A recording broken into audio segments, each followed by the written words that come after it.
இறையேசுவில் பிரியமான அன்பு சகோதர சகோதரிகளே, என் பாசமிகு இணையதள நண்பர்களே, எல்லோரையும் இயேசு கிறிஸ்துவின் பெயரால் மனதார நான் வாழ்த்துகிறேன். உங்களுடைய வாழ்வு சிறக்க நான் தினமும் ஜெபிக்கிறேன். நம்முடைய வாழ்க்கையில மிகவும் அவசியமானது எது என்று கேள்விக்கு எல்லோரும் சொல்லக்கூடியது, பொதுவாக சொல்லக்கூடியது பணம். இந்த பணம் மட்டும் நம்முடைய வாழ்க்கையில நிறைய கொடுத்து விடுமா என்றால் இல்லை. நல்ல பண்புகளும் பழக்க வழக்கங்களும் தான் நம்முடைய வாழ்விற்கு அர்த்தம் சேர்க்கின்றன. இதுதான் உண்மை. பணத்தை கொண்டு இன்பத்தை வாங்கலாம், நற்பெயரை வாங்க முடியுமா? முடியாது. பணத்தை கொண்டு அழகு நிலையங்களுக்கு செல்லலாம், ஆன்மாவை அழகாக அமைத்துக் கொள்ள முடியுமா? முடியாது. பணத்தை கொண்டு மருந்து மாத்திரைகளை வாங்கலாம், உடற்பயிற்சி கூடத்தை கூட அமைத்துக் கொள்ளலாம், உடலை சீராக வைத்துக் கொள்ள முடியுமா? கேள்விக்குறி. பணத்தை வைத்து அழகான சவப்பெட்டி வாங்கலாம், அமைதியான சாவை அடைய முடியுமா? முடியாது. நற்பண்புகள் பழக்க வழக்கங்கள் தான் நம்முடைய வாழ்க்கைக்கு அத்தியாவசியமானவைகளாக இருக்கின்றன.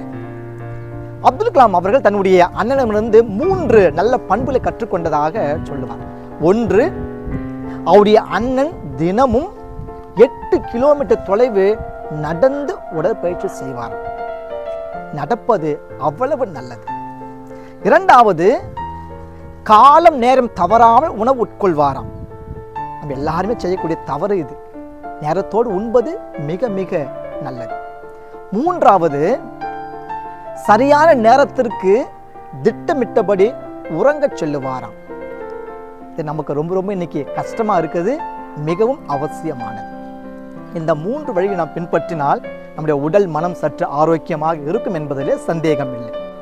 நம்முடைய வாழ்வு இன்னும் சிறப்பானதாக இருக்க இன்றைய முதல் வாசகத்தில் யாவே இறைவன் மோசே வழியாக ஒரு சில வழிமுறை நமக்கு கொடுக்கிறார், ஒரு சில கட்டளைகளை கொடுக்கிறார். கட்டளை அப்படின்னு சொன்னாலுமே நாம் விரும்புவது கிடையாது. கட்டளைகளா கடைபிடிக்கணுமா என்று நாம் கேட்கின்றோம். உண்மையிலேயே கட்டளைகள் நம்முடைய வாழ்வுக்கு அடிப்படையானவைகளாக இருக்கின்றன. இறைவன் சொல்லுகிறார், மோசே, நான் தரக்கூடிய சட்ட திட்டங்களை என்னுடைய மக்கள் பின்பற்ற வை.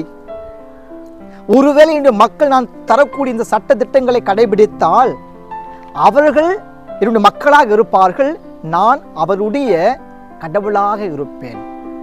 நான் அவர்களோடு ஒரு உயிருள்ள நிலைத்த உடன்படிக்கையை ஏற்படுத்திக் கொள்வேன். அவளோடு நான் நெருக்கமாக இருப்பேன். அவளுடைய நெருக்கடிகளில் அவளை விடுவித்து காப்பேன் என்று சொல்லுகிறார். ஆம் அன்பிற்குரியவர்களே, இன்றைய திருப்பால் நமக்கு இன்னும் ஒரு சில வழிமுறை அழகாக சொல்லிக் கொடுக்கிறது. என்ன?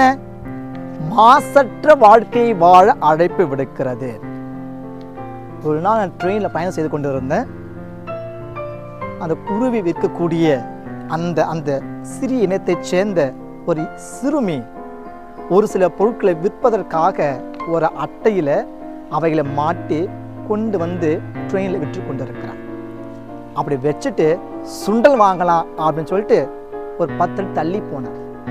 அதற்கிடையில் அங்கிருந்த 4 இளைஞர்கள் இந்த விற்பனை பொருட்களில் இயர்பட்ஸ் 4 பாக்கெட் எடுத்து பாக்கெட்டில் போட்டு போயிட்டே இருக்கிறாங்க. ஏழ்மையான ஒரு சிறுமி, படிக்கின்ற வயதில் இப்படி ஒரு சில பொருட்களை விற்று தன்னுடைய வாழ்வாதாரத்தை பெருக்கிக் கொள்ள முயற்சி எடுக்கின்ற அந்த சிறுமியிடமிருந்து வளர்ந்த இளைஞர்கள், உடல் வலிமை கொண்ட, உழைக்கும் ஆற்றல் கொண்ட இளைஞர்கள் திருடுகிறார்கள். இந்த அளவுக்கு இன்றைக்கு மனித வாழ்வானது மாசுகளால் நிறைந்திருக்கிறது. அடுத்தவுடைய பொருளுக்கு ஆசைப்படக்கூடாது என்ற தெளிவு கூட இல்லாமல் இன்றைக்கு விளையாட்டுத்தனமாக விரும்பி தவறு செய்யக்கூடியவளாக இன்றைக்கு மனிதர்கள் இருக்கிறார்கள். திருப்பலாஸ் நமக்கு சொல்லுகிறார், மாசற்ற வாழ்க்கையை வாழுங்கள். 2வது சொல்லுகிறார், உளமாற உண்மை பேசுங்கள். பெற்றோர் பிள்ளைகளிடத்திலே, பணி செய்யக்கூடிய பணிதளங்களிடத்திலே, கணவன் மனைவியிடத்திலே உண்மையை மட்டும் பேசுங்கள் என்று சொல்லுகிறார். 3வதாக, ஆண்டவருக்கு அஞ்சுவோரை உயர்வாக மதியுங்கள். நம்ம யாரை மதிக்கிறோம்? யார் அடிப்பாங்களோ, உதைப்பாங்களோ, அராஜகம் செய்வாங்களோ, மிரட்டுவாங்களோ, உயிரை எடுப்பார்களோ அப்படிப்பட்டவர்களுக்கு தான் நாம் இன்றைக்கு மதிப்பும் மரியாதையில் என் மாலைகளும் கூட சூட்டுகிறோம். தாவீது சொல்லுகிறார், ஆண்டவருக்கு அஞ்சுவரை உயர்வாக மதியுங்கள். நான்காவதாக அவர் சொல்வது, கொடுத்த வாக்குறுதியை கடைபிடியுங்கள் அல்லது நிறைவேற்றுங்கள். வாக்குறுதி கொடுப்பதற்கு முன்பாக ஒரு முறைக்கு 2 முறை யோசித்து வாக்குறுதி கொடுப்பது என்பது மிகவும் சால சிறந்தது. பின்பற்ற முயற்சி எடுப்போம். அன்புக்குரியவர்களே, இன்றைய 2வது வாசகத்தில் யாக்கோபு நமக்கு இன்னும் ஒரு சில வழிமுறை அழகாக பட்டியலிட்டு சொல்லுகிறார். உண்மையான சமய பற்றாளர், ஒரு ஆன்மீகவாதி, நன்றாக ஜெபிக்கக்கூடியவர் என்ன செய்ய வேண்டும்? துன்புறும் அநாதைகளையும் கைம்பெண்களையும் பார்க்கின்ற வேளையிலே அவளுக்கு விரைந்து உதவி செய்ய வேண்டும் என்கிறார்.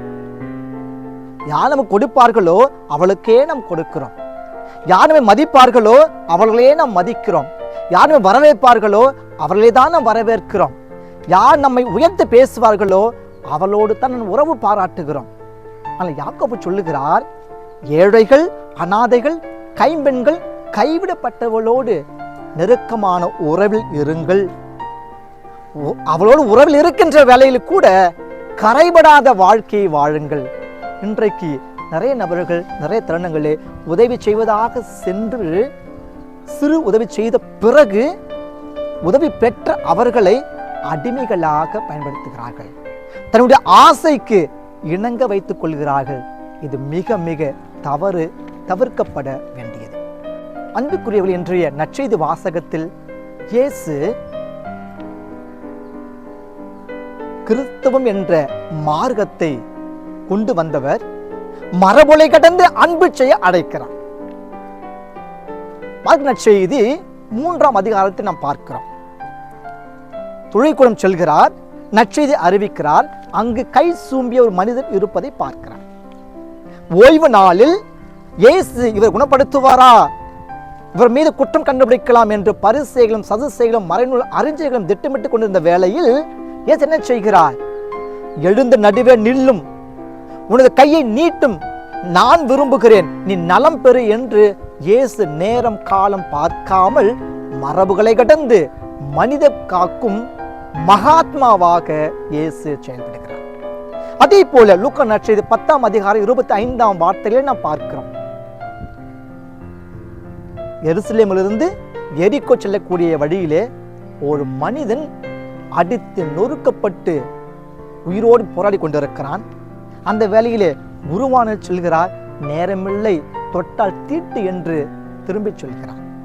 ஒரு லேவியன் வருகிறான், ஏதோ காரணத்தை சொல்லிவிட்டு அவனும் சென்று விடுகிறான். ஆனால் சமாரியர்கள்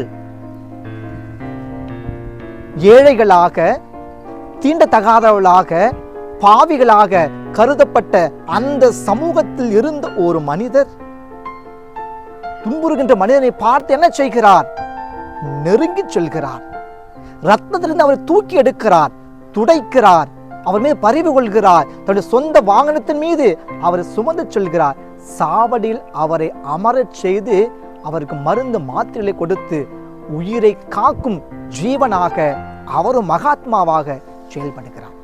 வெளிப்புறத்திலே அழுக்கானவளாக இருக்கலாம், தாண்ட குலத்தவர் என்று கூட சொல்லப்படலாம். ஆனால் அவர் இன்னொரு மனிதன் மீது பரிவு கொள்கின்ற பொழுது அவர் உயர்ந்த மனிதராக மாறி போகிறார். அப்படி செய்பவர்கள் தான், மதம் கடந்து மனிதத்தை காக்கின்றவர்கள் தான் உண்மையான மனிதர்கள் என்று இயேசு நமக்கு சொல்லிக் கொடுக்கிறார். அதோடு மட்டுமல்ல அன்புக்குரியவர்களே, மார்க்கு நற்செய்தி 6ஆம் அதிகாரத்தில் மக்கள் 1000 ஆடுகளைப் போல் இருந்த பொழுது அவள் மீது இயேசு பரிவு கொள்கிறார். லூக்கா நற்செய்தி 12ஆம் அதிகாரம் இறைவார்த்தை 57 பார்க்கிறோம். உங்களுக்கும் அடுத்தவருக்கும் இடையே ஏதாவது உறவு சிக்கல் இருந்தால் நீதிபதி செல்வதற்கு முன்பாகவே அதை பேசி தீர்த்து கொள்ளுங்கள். கிறிஸ்தவர்களாகிய நீங்கள் நீதிமன்றங்களுக்கு செல்லாதீர்கள், மாறாக உறவிலே உறவை கட்டி எழுப்புங்கள், உரையாடலிலே உறவை கட்டி எழுப்பி உறவின் பிள்ளைகளாக இருங்கள் என்று சொல்லுகிறார். ஆம் அன்புக்குரியவர்களே, இயேசுனுடைய அழைப்பை நாம் பார்க்கிறோம். மத்தேயு நற்செய்தி 10ஆம் அதிகாரத்தில் முதியவர்கள், பாவிகள், மீனவர்கள், சமுதாயத்திலே ஒரு பொருட்டு கருதப்படாதவர்கள் இயேசு அடைத்து அவர்களுக்கு நல் பயிற்சியை கொடுத்து பண்பாளர்களாக மாற்றி இறையாட்சியுடைய மதிப்பை தூக்கி பிடிக்கக்கூடிய தூண்களாக திரு தூதர்களை அவர் உயர்த்தி அழகு பார்க்கிறார். சமய பற்றாளர்கள், ஆன்மீகவாதிகள், ஜெபிக்கக்கூடியவர்கள் இப்படியாக வாழ வேண்டும் என்று நமது திருத்தந்தை பிரான்சிஸ் அவர்கள் மிகவும் அழுத்தம் திருத்தமாக சொல்லுகிறார். Our prayer should be translated into authentic action. Charity without prayer risks philanthropy.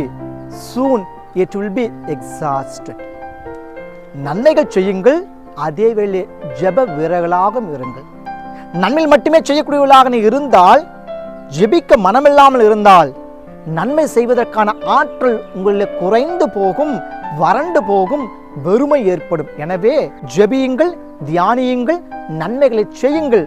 அதன் வழியாக நற்பேறு பெற்றவர்களாக நீங்கள் மாறுங்கள். உங்களுக்கு நிலை வாழ்வானது பரிசாக தரப்பட காத்து கொண்டிருக்கிறது என்று சொல்லுகிறார்.